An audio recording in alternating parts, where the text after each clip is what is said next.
शिवोम।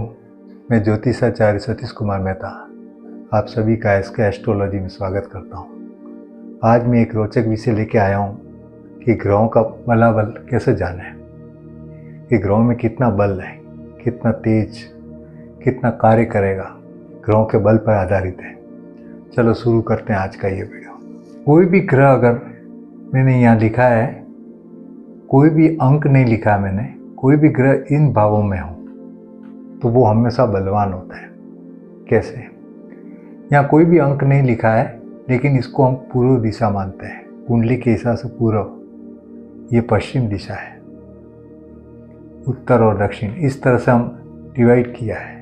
अगर पूर्व दिशा के अंदर अर्थात लग्न में पहले घर में बुध और शुक्र, बुध और गुरु अगर यहाँ उपस्थित हों तो वो सबसे बली हो जाते हैं, बलवान हो जाते हैं। इसका परिणाम बहुत अच्छा देते हैं, चाहे वो कोई भी राशि लिखी हो।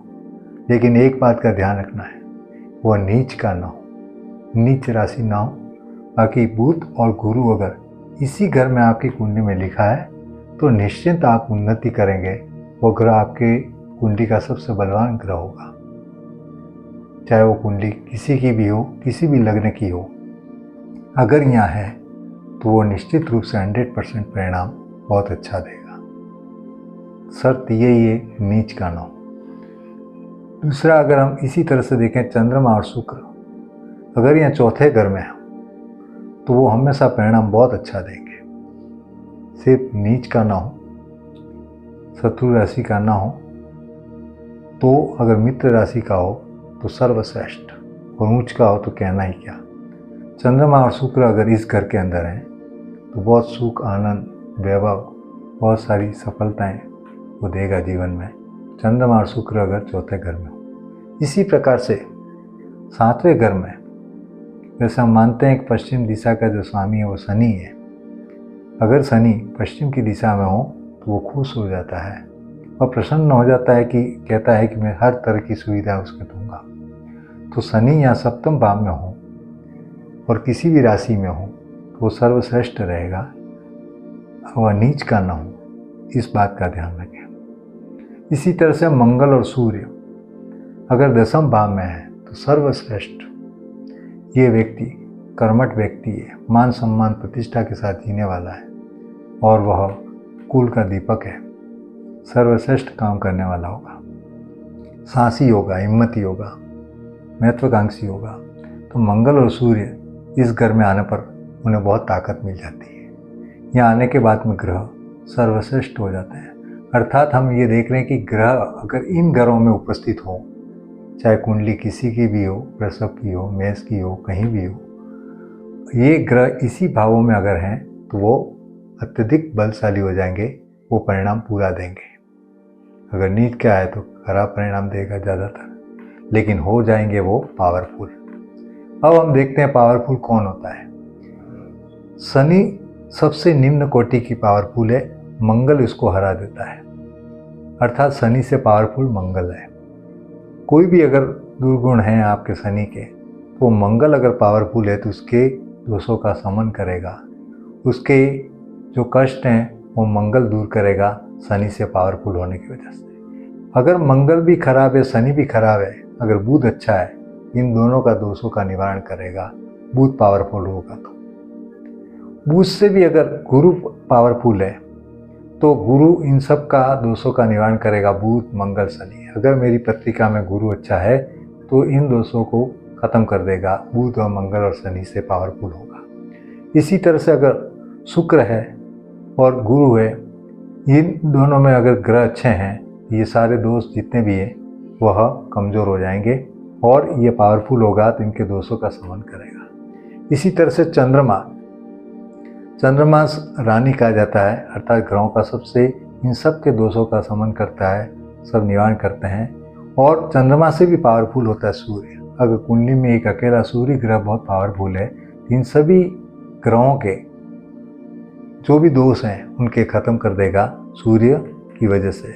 हमेशा सूर्य और चंद्रमा अगर दो ग्रह बहुत मजबूत अवस्था में है तो समझ ले वो कुंडली सबसे पावरफुल होगी। एक लग्न, चंद्रमा और सूर्य 3 ग्रह अगर पावरफुल हैं तो वो कुंडली सबसे सर्वश्रेष्ठ मानी जाती है, हर तरह की सफलता मिलती है। अगर ये कमज़ोर हैं तो हमारे जीवन में बनने वाले कुंडली के सारे योग, जितने भी अच्छे योग हैं, वो सब निष्फल हो जाएंगे। अब हम आगे देखते हैं चंद्रमा को किस तरह से देखते हैं कि पावरफुल है या नहीं। चंद्रमा शुक्ल पक्ष अर्थात उज्ज्वली में अगर एकम से दसवीं तक, शुक्ल पक्ष की एकम से दसवीं तक अगर है तो वो ठीक है, शुभ माना जाएगा, अच्छा है। अगर शुक्ल पक्ष की 10वीं से पंचमी कृष्ण पक्ष की अर्थात अंधेरी तक, शुक्ल पक्ष की 10वीं से लगा करके पंचमी कृष्ण पक्ष तक है तो वो भी अच्छा माना जाएगा।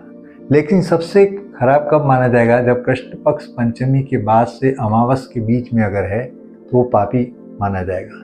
जिस तरह से शनि मंगल जिस तरह से पापी ग्रह हैं, उसी तरह से ये पाप माना जाएगा। इन दोनों को हम जो मानते हैं वो चंद्रमा हमेशा अच्छा है।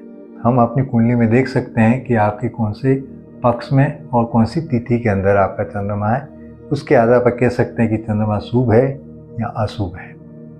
दूसरा, किसी ग्रह के साथ बैठा है, राहु शनि मंगल, तब भी अशुभ हो सकता है, लेकिन अगर ये है तो वो बलवान है। इसी तरह से कोई ग्रह कब बलवान होते हैं, स्वराशि में हो। ये मैंने पहले कुंडली में समझा रखा है कि ग्रह कब स्वराशि के होते हैं और उच्च राशि के कब होते हैं। स्वराशि और उच्च राशि में अगर कोई भी ग्रह पड़ा हुआ वो बलवान होता है, इस बात का ध्यान रखें। और नीच ग्रह हमेशा निर्बल होते हैं। इसके बाद में अगर शुक्र कभी भी छठे घर में किसी भी भाव की कुंडली में, कौन सी भी कुंडली हो अर्थात मेष वृषभ कन्या, किसी भी कुंडली में छठे भाव में अगर शुक्र है तो वो निष्फल माना जाता है, अच्छा नहीं माना जाता है। इसी तरह से बुध है, वो चौथे भाव में, अगर बुध चौथे भाव में है तो वो अपना परिणाम कम देगा, वो कमज़ोर हो जाता है। कहने का मतलब ये अपना परिणाम कम देंगे। चौथे के अंदर बुध और शुक्र छठे भाव में, ये अपना परिणाम कम देंगे। इसी तरह से अगर चंद्रमा वक्री ग्रह के साथ में अगर बैठे हों तो चेष्टा बली अर्थात बहुत अच्छे हो जाते हैं। अगर चंद्रमा यहाँ है और शुक्र वक्री है तो ये बहुत अच्छा परिणाम देंगे। शुक्र और चंद्रमा के साथ में एक अच्छा योग माना जाएगा और हर तरह की सफलता, हर तरह का सुख मिलेगा। तो हमेशा कभी भी वक्री ग्रह के साथ चेष्टा बली माना जाता है। और नीच ग्रह, कोई भी नीच ग्रह किसी भी भाव में अगर वक्री हो जाए, अगर नीच ग्रह के सामने लिखा है वक्री है, तो वो समझ जाना कि उच्च का काम करेगा, बहुत अच्छा परिणाम देगा, वह नीच का फल नहीं देगा, खराब नहीं देगा, चाहे वो किसी भी भाव के अंदर हो। इसी तरह से नवमास में वर्गोत्तम ग्रह बली हो, अर्थात नवमास का मतलब है एक कुंडली और बनती है जो नवमास। अगर यहाँ 4 अंक में गुरु लिखा है या 10 अंक में गुरु लिखा है और नवमास में भी 10 अंक में लिखा है तो वो वर्गोत्तम बली हो जाएगा। अर्थात उसी राशि के अंदर जो लग्न में है वही अंक नवमास में मिल जाए तो उसको वर्गोत्तम मानते हैं। इस तरह से हम किसी भी कुंडली के अंदर ग्रह का बल देख करके कह सकते हैं ये ग्रह मेरी कुंडली में बलवान है। मैं उम्मीद करता हूँ कि आपको यह वीडियो पसंद आया होगा। आगे भी ऐसे वीडियो देखने के लिए आप इन वीडियो को लाइक करें और मेरे चैनल को सब्सक्राइब करें। धन्यवाद।